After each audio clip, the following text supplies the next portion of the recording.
Testando. Fala pessoal, sejam bem-vindos ao canal Química com Potássio e hoje nós vamos estudar o coeficiente de solubilidade. Está estudando o assunto de soluções, é importante entender como ocorre a solubilidade de determinados solutos em solução. Para isso, nós temos o coeficiente de solubilidade, que vai determinar a quantidade permitida de um determinado soluto que poderá ser dissolvido em um determinado solvente.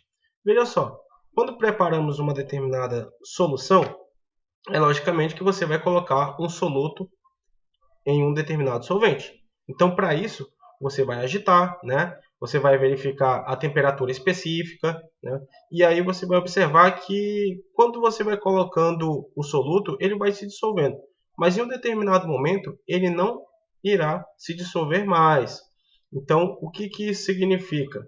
Que este soluto atingiu a sua quantidade máxima permitida de solubilidade em uma determinada quantidade específica de solvente. Isso é coeficiente de solubilidade.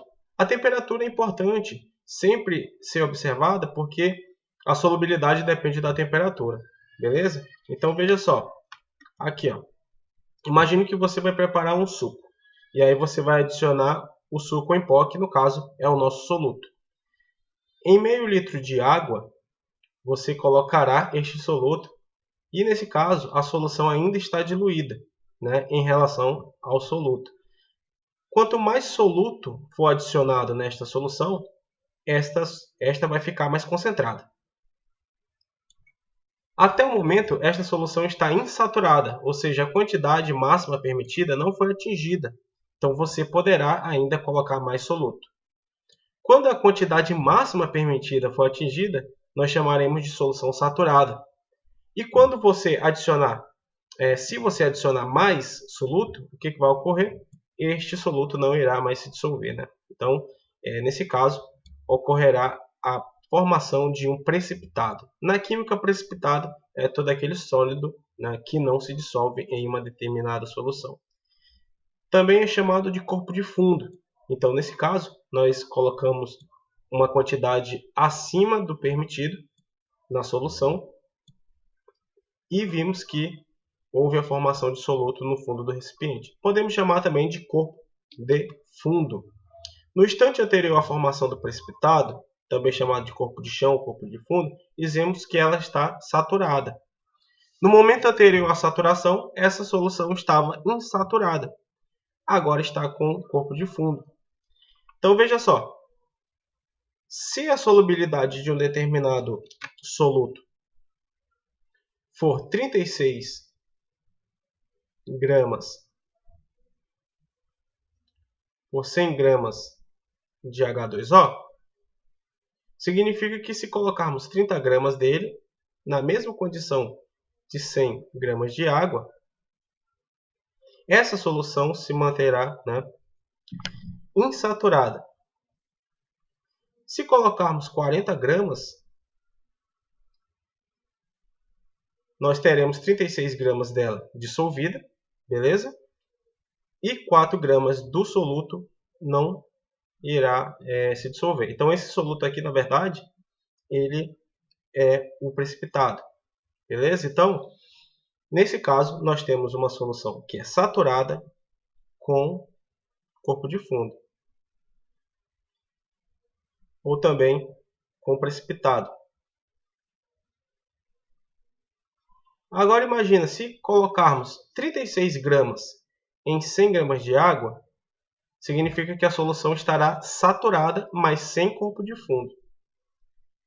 E na terceira situação, nós teremos uma solução supersaturada quando a quantidade de soluto é acima do coeficiente de solubilidade, mas a solução não apresenta corpo de fundo, certo? Então, são essas condições que poderemos observar na formação de uma solubilidade de um determinado soluto. Então, podemos definir, né, concluindo, que coeficiente de solubilidade, ou também apenas solubilidade, nada mais é do que a quantidade máxima, né, de soluto que se dissolve numa determinada quantidade padrão de solvente. Essa quantidade depende da temperatura, depende do sistema. Então, pode variar ali, aumentando a temperatura ou diminuindo a temperatura, esta solubilidade também vai mudar. pode aumentar, pode diminuir, isso vai depender do sal. A notação da solubilidade pode ser expressa da seguinte forma: se a gente tem um sal A, um sal X, um sal A, seja lá qual for, poderemos dizer que a sua solubilidade é de 20 gramas para cada 100 gramas de H2O. Essa quantidade de solvente, geralmente água, pode também ser expressa em quilograma, né? Um quilograma. Como a densidade da água na temperatura normal é de 1 grama para cada 1 ml, né? Então você tem aqui 100 gramas também pode ser expresso como 100 ml de H2O. Isso aí vai depender da questão, vai depender da situação. Então essa anotação ela pode aparecer também, tá? Veja só, um exemplo aqui. A 20 graus Celsius, a solubilidade do nitrato de prata, que é essa substância aqui, é de 31,6 gramas para cada 100 gramas de H2O. Então, em cada 100 gramas de água, você pode dissolver até 31,6 gramas de nitrato de potássio. Então, nesse caso, se for adicionado 35 gramas de nitrato de potássio em 100 gramas de água, que é a nossa quantidade máxima de solvente para a nossa análise, aqui, você conseguirá dissolver apenas o que o coeficiente de solubilidade permite, ou seja, 31,6 gramas, certo? Significa que a diferença de 35 em relação a 31,6 será de 3,4 gramas de sal que não será dissolvido. Aqui nessa situação, poderemos dizer que essa solução é uma solução que saturou, ou seja, é uma solução saturada, mas apresenta um corpo de fundo, ou precipitado. Na segunda situação, ao adicionar 20 gramas de nitrato de potássio, na mesma quantidade de água, na mesma temperatura, observaremos que a quantidade de sal dissolvido ainda é abaixo do coeficiente de solubilidade, portanto, não atingiu a quantidade máxima permitida. Todo o sal será dissolvido, mas a solução aqui será classificada como uma solução insaturada, que é aquela solução que ainda não atingiu a quantidade permitida, né, de soluto na solução. Ou seja, você ainda pode adicionar aí 11,6 gramas de nitrato de potássio, que ele conseguirá se dissolver nessa quantidade de solvente.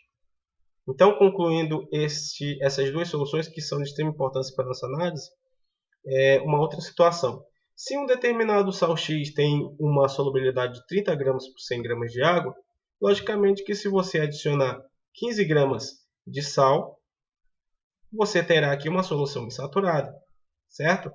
Podendo ainda adicionar mais 15 gramas até atingir a saturação. Se você colocar exatamente 30 gramas de sal X, nós teremos uma solução que é saturada, ou seja, você colocou a quantidade máxima permitida. Portanto, não tem ainda precipitado. Mas se você adicionar mais 1 grama aqui, o que acontece? Significa que na totalidade você colocou 31. E esse 1 grama aqui, ele não irá se dissolver, né? Vai ficar aqui, ó. Vai ficar como corpo de fundo aqui da sua mistura, certo? Ainda saturada, mas com corpo de fundo. Por último, nós temos a solução que é supersaturada, que é uma condição especial. Por isso que a gente tem que ter calma para entendê-la. Supersaturada significa que aquela solução contém uma quantidade de soluto acima da quantidade permitida em relação ao seu coeficiente de solubilidade.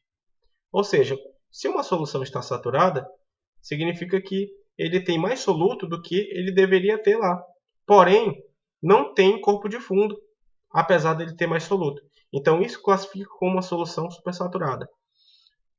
Então, quando ela apresenta quantidade de sal por massa de solvente maior do que o coeficiente de solubilidade sem formar corpo de fundo. Essa é a definição de supersaturada, tá?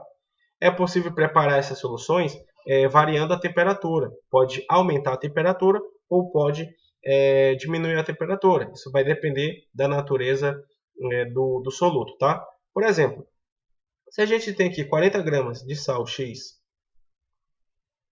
que foi dissolvido em 100 gramas de água, e a temperatura que foi observada foi uma temperatura de graus Celsius, e a solução ainda é uma solução insaturada, ao resfriarmos essa solução pode se tornar supersaturada a 25 graus Celsius. E se diminuirmos essa solução para uma temperatura de 10 graus Celsius, é possível observar a mesma solução mesmo sem a formação de precipitado, né? Ou seja, ela se mantém numa forma supersaturada. Uma outra condição é quando a solução saturada com o corpo de fundo, olha aqui, solução saturada com o corpo de fundo, ela tem sua energia, ou seja, sua temperatura aumentada. Então vamos imaginar que essa solução ela foi aquecida e o soluto que estava aqui, não dissolvido, o corpo de fundo, foi dissolvido, porque se você aumenta a temperatura, vai aumentar a solubilidade de determinados sólidos. Tá? Mas a gente observa que mesmo depois de 80, partindo para 20, esta solução se mantém aí sem corpo de fundo.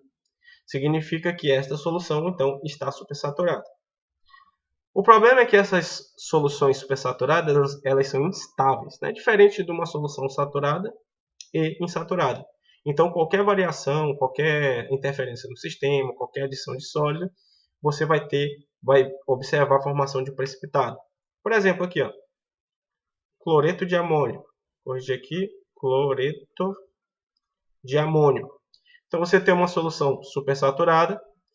Quando foi adicionado um cristal ou um pouquinho ali de cloreto de amônio, ocorreu a precipitação desta solução. Tá? Outro exemplo aqui, acetato de sódio, solução supersaturada, foi mexido ali naquela solução. O que aconteceu? Precipitou rapidamente, formando cristais na sua estrutura e na sua solução. Outro exemplo aqui, esta solução, quando esse rapaz colocou a mão, ó, o que aconteceu? Ela precipitou na mão dele, porque a solução ela é supersaturada. E ele foi lá, mexeu nessa solução, agitou, e ela é uma solução instável. Beleza, galera? Então, espero que tenham aprendido mais sobre este assunto. Né? Na próxima aula, nós iremos aprender como calcular com o coeficiente de solubilidade. Então, se inscreva no canal, compartilhe, comentem e até a próxima. Fui!